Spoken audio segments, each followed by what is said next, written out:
पिछले कुछ समय से अक्षत के मन में अपनी मम्मी को लेकर नाराजगी बढ़ती जा रही थी। बात यह नहीं थी कि मम्मी उसे डांटती थी या उसका ख्याल नहीं रखती थी। उसे स्वयं को लेकर मम्मी से कोई शिकायत नहीं थी। मम्मी से उसकी नाराजगी की वजह तो यह थी कि मम्मी का व्यवहार उसके दादाजी के प्रति बहुत खराब था। अक्सर मम्मी दादाजी को बिना बात अपमानित ही नहीं करती थी, बल्कि अकेले में पापा के सामने भी दादाजी का झूठा नाम लेकर उनकी बुराई करती रहती थी।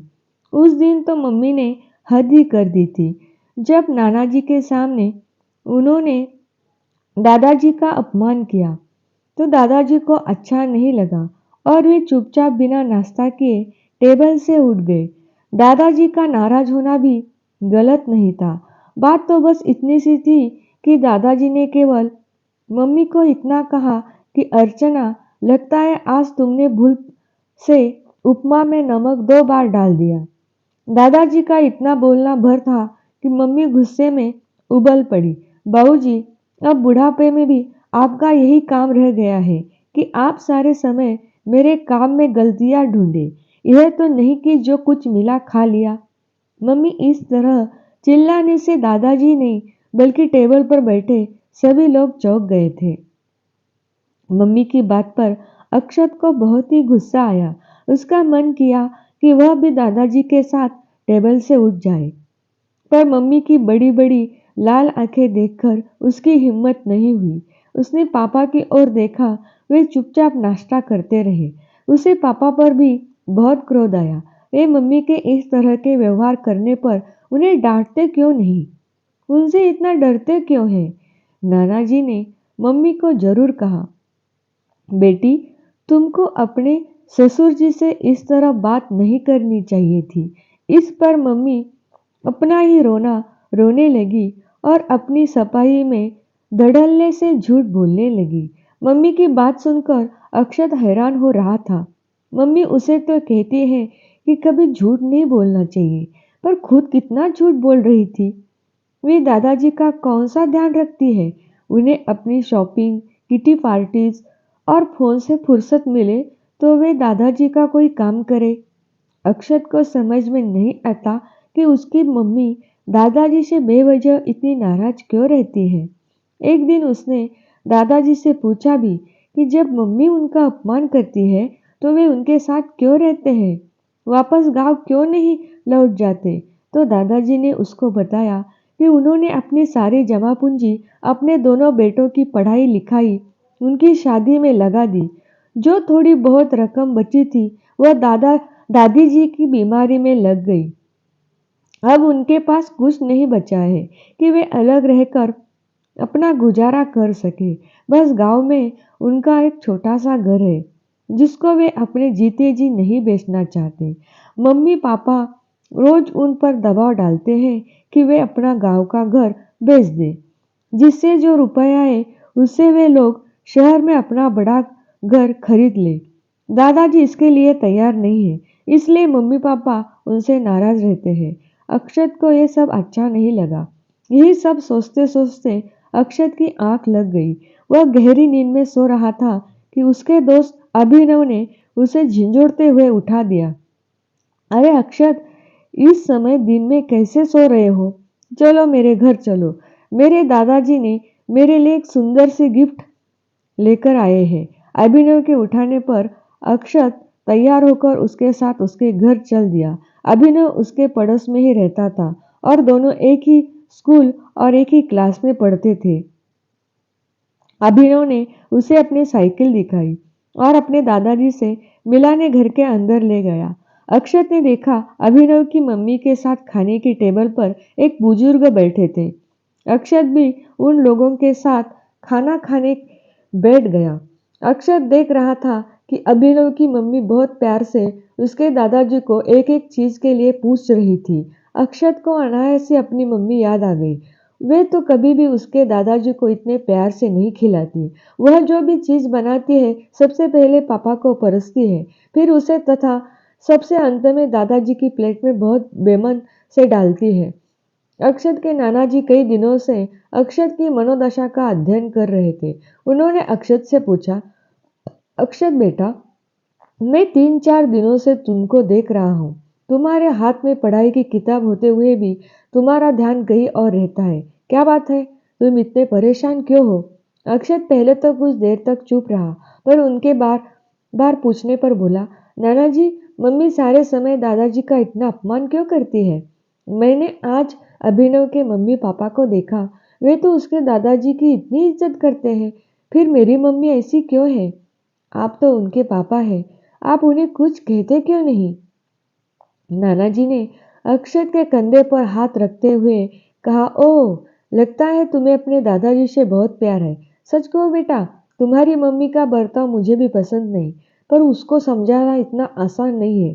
पर तुम घबराओ नहीं, मैं अपने तरीके से उसको सबक सिखाऊंगा। नानाजी की बात सुनकर उसे काफी तसल्ली मिल गई थी।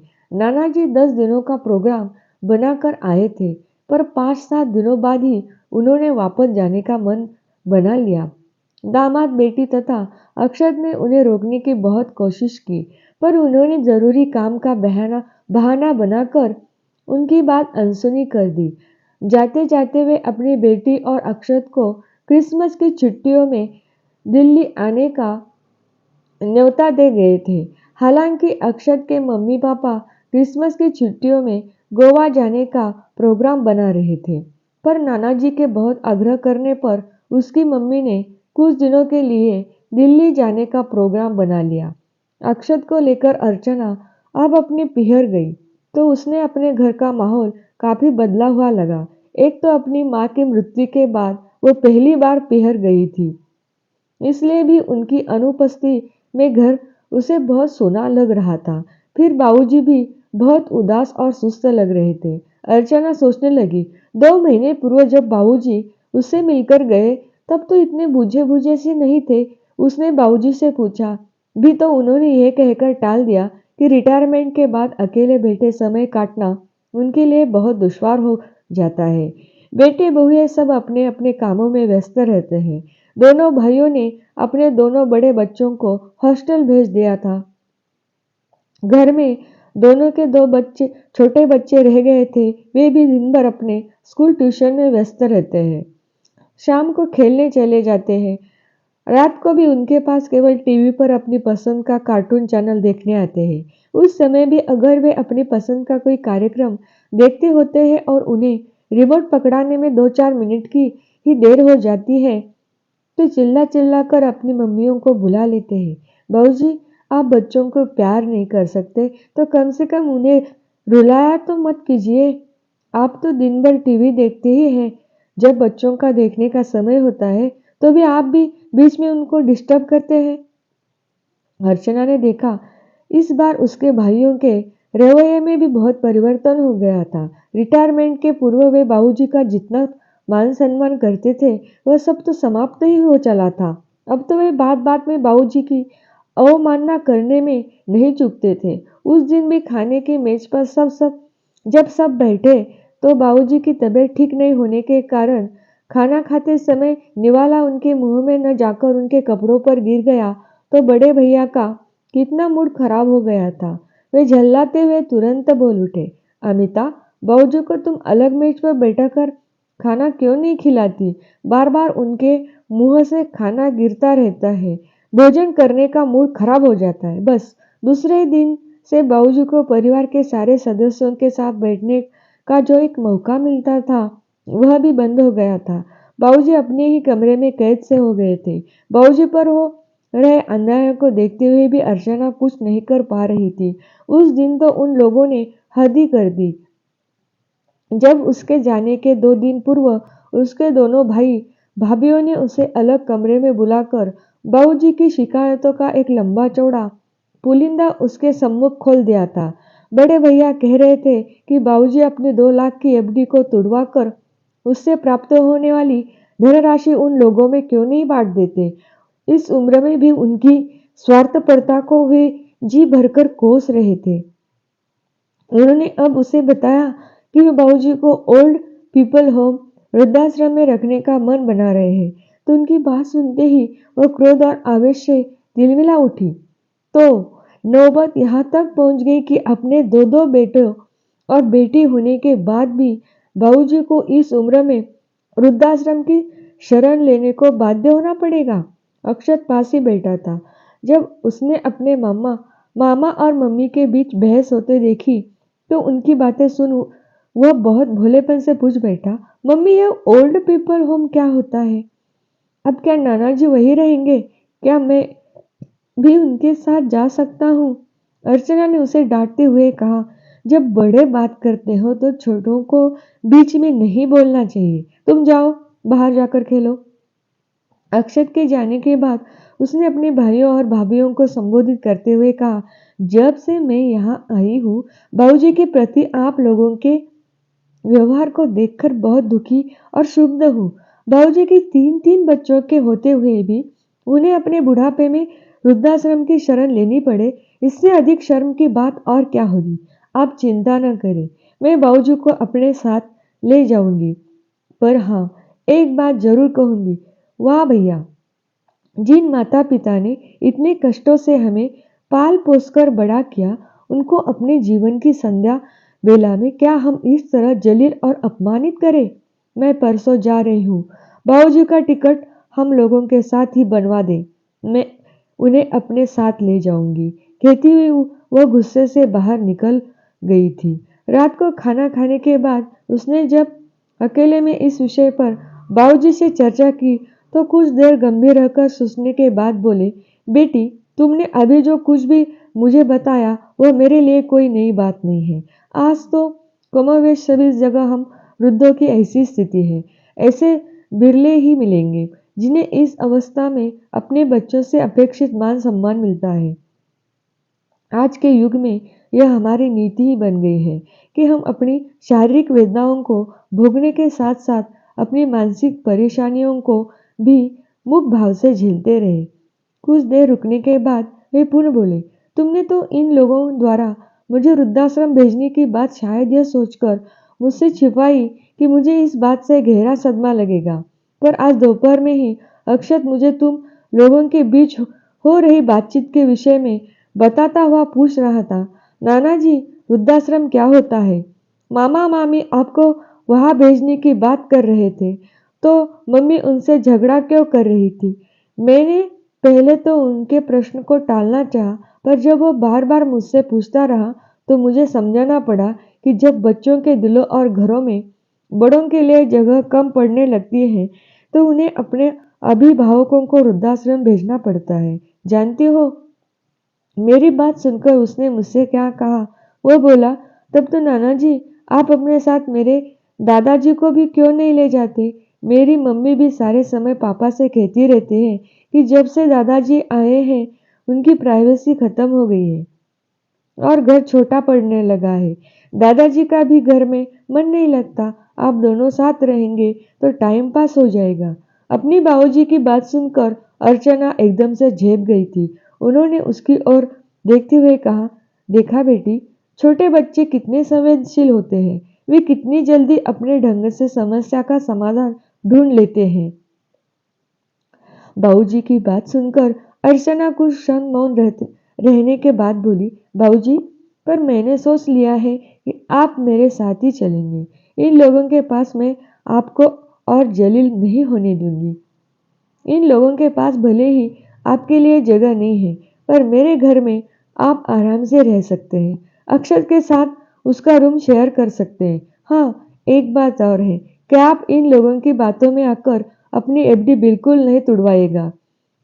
ये लोग आपसे आपके बुढ़ापे का एकमात्र सुरक्षा कवच भी छीन लेना चाहते हैं।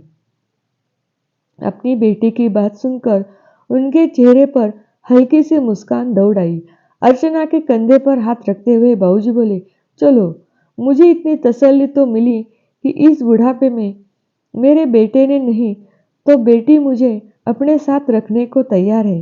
पर सोचो, उन अभिभावकों की क्या स्थिति होती होगी जिनका दुख बांटने के लिए उनकी बेटियां नहीं होती। बुरा मत मानना, पर एक बात कहूँ, आज मैं तुम्हारा पिता हूँ और तुमसे मेरा खून का रिश्ता है।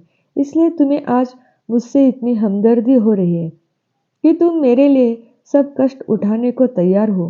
पर क्या कभी तुमने इतनी सहृदयता से अपनी ससुर जी के विषय में भी सोचने की कोशिश की है?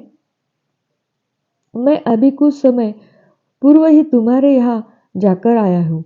सच बताना, तुम्हारा अपने ससुर जी के साथ कमोवेश वैसा ही व्यवहार नहीं है जो कि तुम्हारे भाई भाभीयों का मेरे साथ है। क्या तुमने भी कभी उनकी जरूरतों आवश्यकताओं के प्रति अपनी जिम्मेदारियों का ख्याल किया है? मैं जितने दिन तक तुम्हारे घर रहा, मैंने मेरे और उनके प्रति तुम्हारे व्यवहार में जमीन आसमान का अंतर महसूस किया। तुम छोटी छोटी बातों में उनकी जितनी अवमानता करती हो, उसे देखकर तो मुझे स्वयं पर ग्लानि हो रही थी। हम लोगों ने तो तुम बच्चों को ऐसे संस्कार नहीं दिए थे। एक बात और कहूँ, तुम्हारे और विवेक के तुम्हारे बाबूजी के प्रति ऐसे आचरण को देखकर नन्हे से अक्षत के हृदय पर क्या बीतती है? क्या कभी तुम लोगों ने जानने की कोशिश की? अक्षत ने ही मुझे बताया कि तुम लोग जिस तरह उनका अपमान करते हो, उसे बहुत बुरा लगता है। वो भले ही तुमसे डरकर तुम्हारे सामने कुछ न बोले, पर तुम लोगों के प्रति उसके मन में कितनी दुर्भावनाएं पनपने लगी है, यह उसकी बातों से मैंने जाना। वह मुझसे कहता है कि वह भी बड़ा होकर तुम लोगों के साथ ऐसा ही व्यवहार करेगा। तभी तुम लोगों को पता चलेगा कि बड़ों की भावनाओं को आहत करना कितना कष्टकर होता है।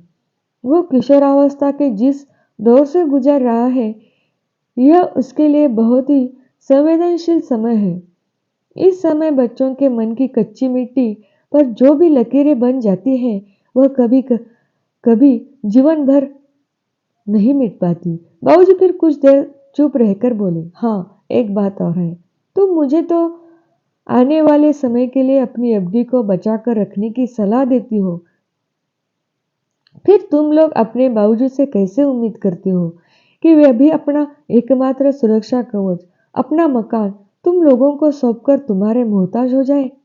बस अंत में इतना ही कहूंगा कि काश तुम मेरे प्रति जितनी सहृदय और उदार हो, उसका अंश मात्र भी अपने ससुर जी के प्रति होती तो मुझे तुमसे कोई शिकायत नहीं होती।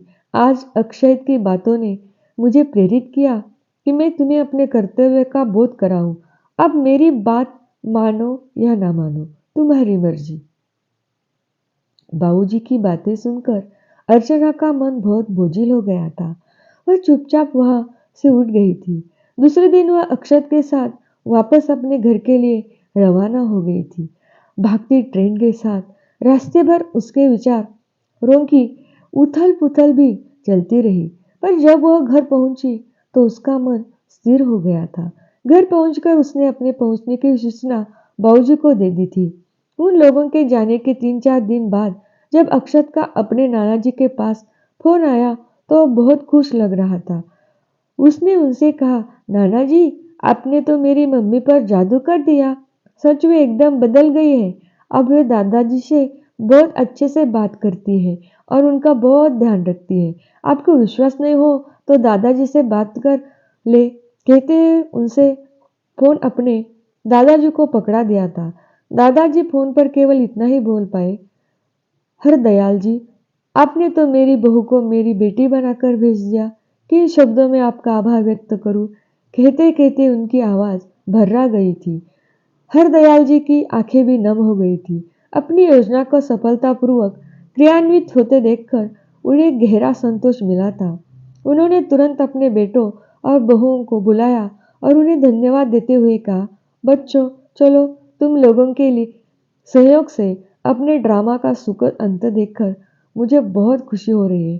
तुम चारों की सहायता के बिना भला मैं अपनी बेटी को सही रास्ते पर कहाँ ला पाता। बाबूजी की बात सुनकर सभी के चेहरों पर हर्ष और संतोष की लहर दौड़ गई थी। तो दोस्तों, ये थी आज की कहानी। आपको कैसी लगी? अच्छी लगी तो लाइक कर दीजिए, शेयर कर दीजिए और चैनल को सब्सक्राइब कर दीजिए और बेल आइकन को दबाना मत भूलिए। धन्यवाद।